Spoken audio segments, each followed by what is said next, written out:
Hello and welcome to the Plaid Sheep Oracle. This is a collective reading and is a message from Mars.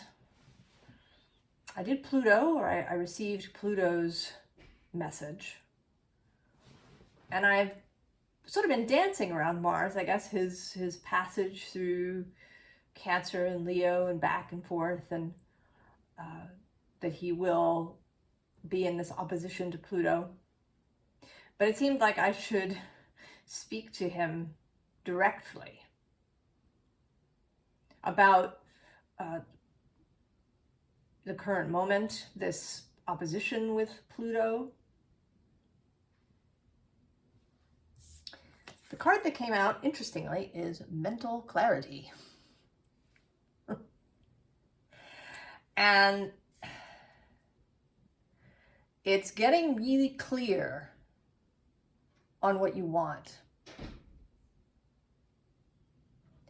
And what you want in both a small way, in the micro, in your own life, as well as what you want in a big way, in the macro, what you want the world as a whole to look like.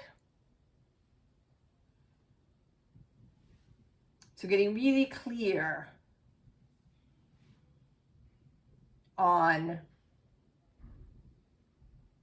what on your desire, on your vision, but also getting really clear about what will be required to happen and what will be required of you in this process, or right, to get clear. And we're going to talk about that, what is required of us, each of us. The visible underlying is redemption. And more than it's not exactly redemption. It's more like a reclaiming of something that was lost. And we'll talk a little bit more about that. And then the unseen underlying is ascension. So there's going to be a requirement to see things from this broader spiritual perspective, to as well also from a very human perspective. So the first card, I was not surprised to see her at all. Boadicea, the Queen. She's an extra card in this deck. Boadicea's Tarot of Earthly Delights. You may also know her as Boadicea. And she was a tribal leader in pre-Christian Britain when Rome was there and occupied the space. And she suffered at the hands of the Romans, and she reacted to that. And, you know, in a way, it kind of didn't turn out well in the end, because then the Romans reacted in their turn. But sometimes we can't count the cost of an action in that way. In a purely practical sense, she may not really have accomplished very much. I mean, she hurt the Romans, she killed a bunch of people, she probably surprised them, but there wasn't a lot of sort of gain. It isn't as if the Romans left sooner necessarily. But there was something, right? There's something energetic about it. There's something,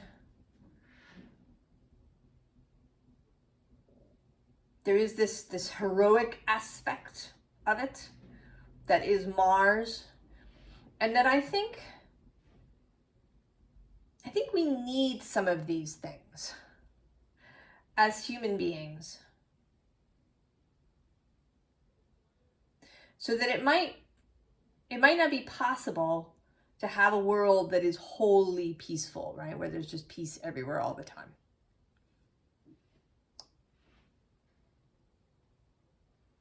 So this is part of this clarity, this, you know, understanding of who we are and what we need and what we want, and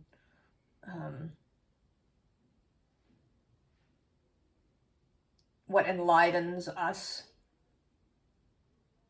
And then in some cases, it may be combat.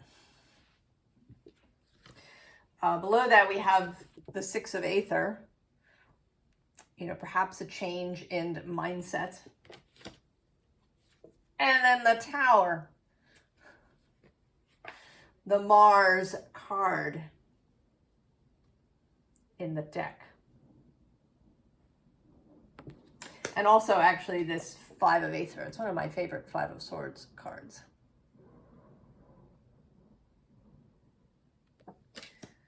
This finding, right? Finding the clarity in the storm. Finding your own center. Coming into understanding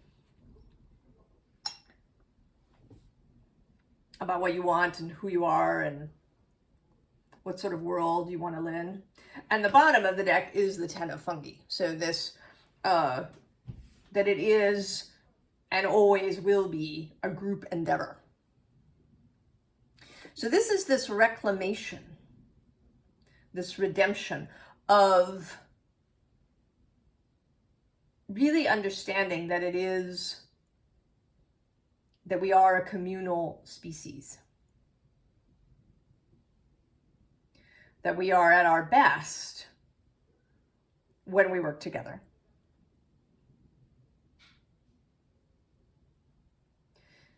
And that maybe we can find ways, right? That was part of the theory of the Olympic Games. That there would be, right, that it was competition, but it wasn't to the death. You would compete, you would sometimes actually fight with one another. But nobody died.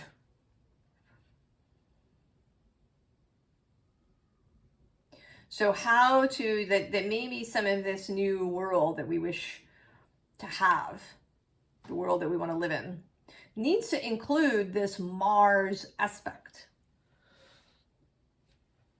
of competition, of heroism.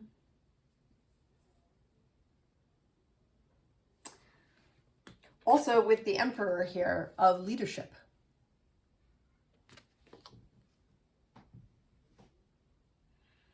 I don't think there are certainly arguments to be made, you know, for a non-hierarchical system, but I don't think that it can work. In part because we're not all interested in the same things. The running of anything, whether it's a family or a company or a government, includes a lot of different things, and not everybody's interested in everything. I mean, if you had to run even a small town on a consensus vote all the time, you'd never get anything done. There is a necessity for leadership, but that hierarchy doesn't have to mean, you know, dictatorship or abuse. Right? The Emperor is, you know, he's a leader. And so he wants everyone under him to do well. He wants everybody who, you know, who is in his sphere to do well, to be their very best, to be happy. And that's another thing to bring back a little bit.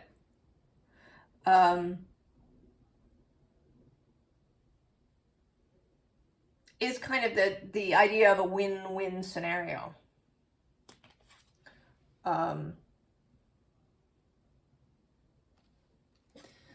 Right, the 5 of Pentacles, you know, is about loss.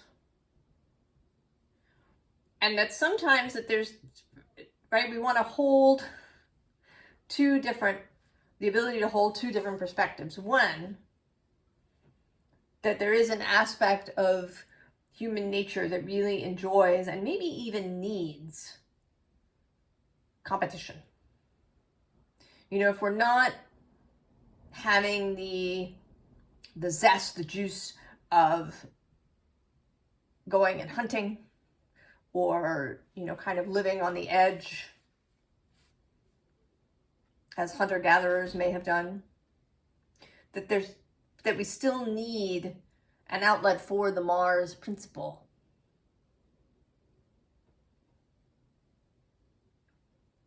That we are predators, that we need something. And that competition will involve losers. But that's kind of, you know, we don't have to see that as the only thing. You know, maybe there are places, and we kind of do that, right? We have sports. You know, and maybe we find other ways for this to happen, so that in more social spaces, when we talk about people's well-being, when we, you know, whether someone is living in poverty, and these kinds of spaces, that here we can have a win-win. That we can take care of each other too. That we can hold one another gently. You know, as being members of the whole human tribe. That we can reclaim that sense that we are all human. And then the seven of fungi, which is, you know, kind of that it will take some jiggering. It'll take some work. It'll take some figuring out. Some things will work, and maybe some things won't. That this is not an instantaneous process. And that a lot of the juice, actually, is going to come in this, right, in this creational process, right? If you could just snap your fingers and have it come to be, it might actually be kind of unsatisfying.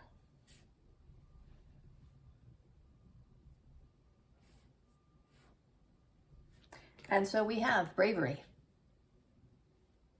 And below that, at the bottom of the deck, water, creativity. And then animals, companionship.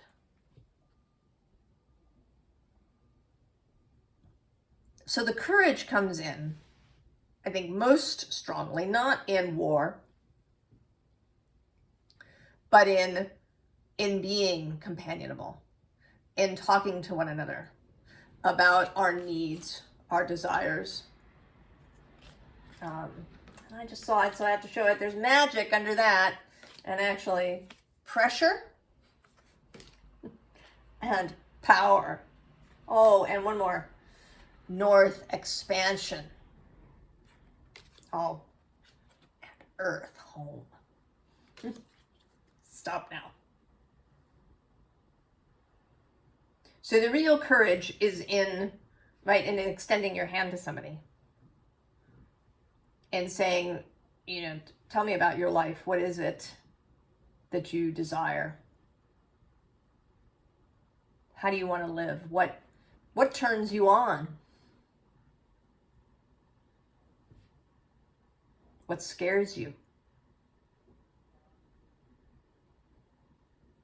I was actually, well, maybe I won't tell that story, but because you get what I mean, right? That this is that revelation, that being open about desire and about, you know, what we have and what we're willing to give, and, you know, how do we all make this meet together? That's very vulnerable. And so that's where, right, where the bravery really comes in. And the courage, the bravery to do things in a completely new way. To try something that's never been done before.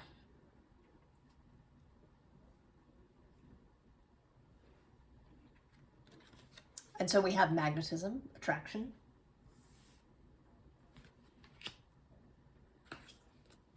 And then music, joy.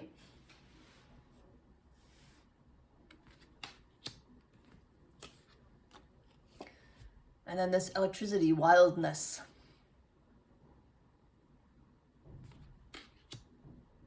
So there's options for how we approach things.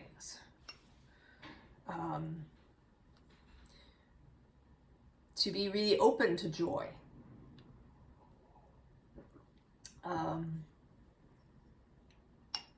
To being open to understanding the wild. You know, we want everybody to be safe, right? But maybe that isn't what we really want. And this obsession with, you know, everything being peaceful and everything being safe all the time is part of the problem. That we've crunched ourselves in ways that we don't even know. And so we burst out and it happens badly. Whereas if we got clear on some of these things, then there would be more, I don't really want to use the word control, but more ability to manage things. So then we have, and I wasn't at all surprised to see him either, the Grail Knight. Romance, illusion, seeking the sacred, but always devotion, dedication. Right? This is Mars.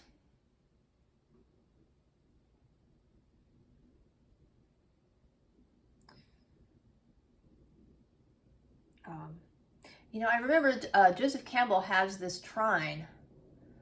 I think it's Mars and Sun in Leo and Aries. So of course, right? Of course the hero's journey. Right, Mars and Aries especially is heroic. That impulse to heroism,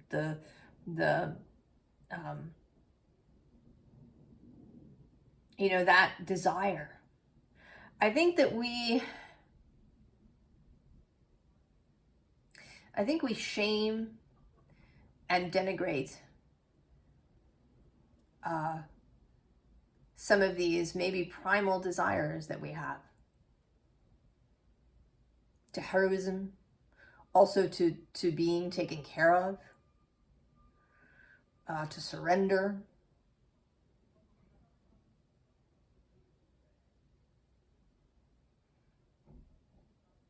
And I think we're paying a price for that. Below him is the High Priestess. So that connection to these energies. I don't even want to call them archetypes, because that squashes them too. I'm just going to call them energies that exist, as well as to the source of all that is. And then below that, I'm just seeing joy. And then also restriction, in the sense of, you know, that it can be really satisfying to overcome restriction.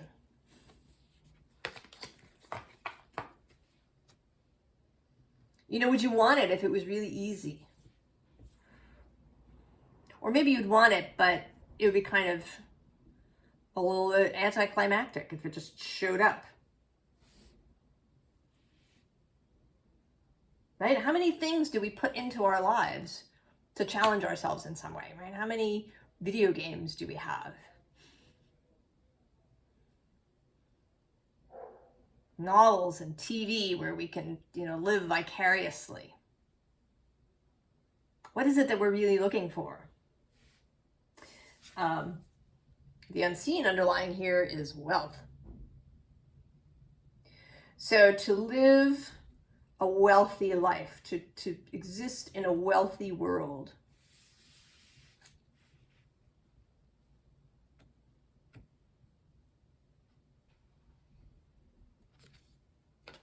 in all ways. And so we have disruption. This is that Mars energy, the Tower. Also a touch of Uranus, right? They met earlier this year. Had a little conversation, right? About electricity there in Taurus. The electric earth. And then we have the bee. Luck, industriousness, sweet victory. All of that.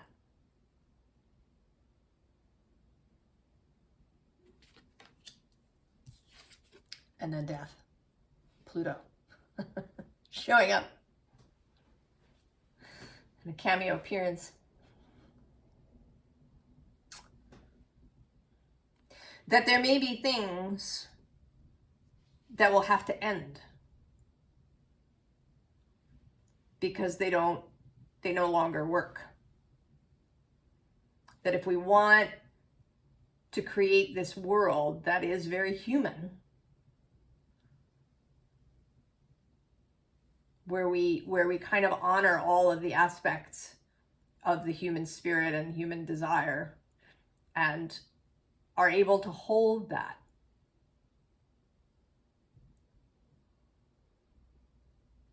But do it in a way that is, much less destructive to the planet and to, all of us as a whole.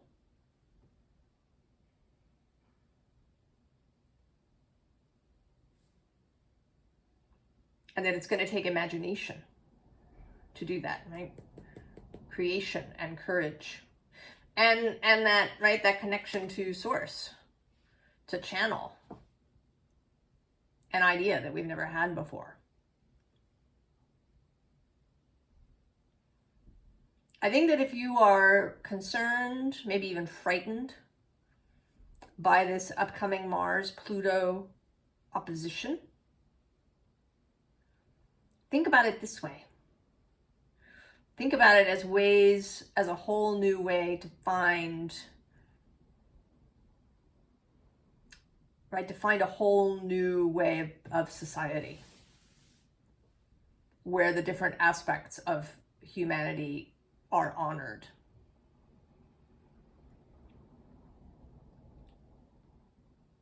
But where it, works on a larger scale.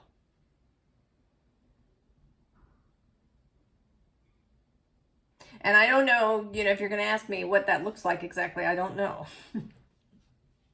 That's part of the thing. How we, right? It's going to be a process.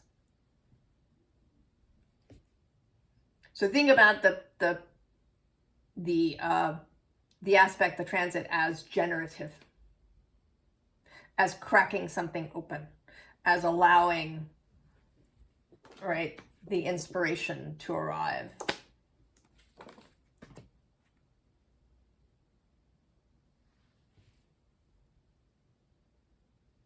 I hope this was helpful, that it made sense. I wish you the very best, and I will see you next time. So long.